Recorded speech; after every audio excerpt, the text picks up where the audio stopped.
Tito 2:1 inasemaje? Natuambia kwamba lakini wewe nena mambo yapasayo,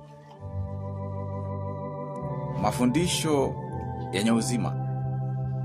Nakwambia kwamba nena mambo yapasayo, wape watu mafundisho yenye uzima, yenye afya iliyo ya kiroho. Wacha kuwatafuta watu na maneno, wacha kuwapiga watu na maneno maovu. Kuna wakati yule unayempiga maneno kila mara, kuna siku moja alikusaidia. Kuna siku ulikosa hata nauli ya kwenda kazini, alikusaidia. Lakini hivi leo baada ya kujaliwa umemchukia na kumdharau.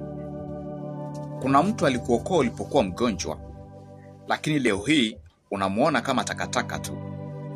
Tambua kwamba siku inakuja, wakati majuzi yake itakuja kurudi rivasi kwako.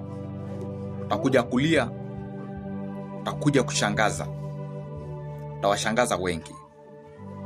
Kwa sababu ya pesa kidogo tu iliyoumbwa na wanadamu, unajiona kana kwamba wewe unakaa karibu sana na Mungu. Unajiita sana mkubwa wa eneo lile. Lakini nataka nikwambie kwamba muda unakuja wakati utakuwa mgumu sana kwako. Pesa isikufanye ukose kuwasalamia watu. Pesa isikufanye umdharau mama yako, baba yako, mandugu zako, madada zako.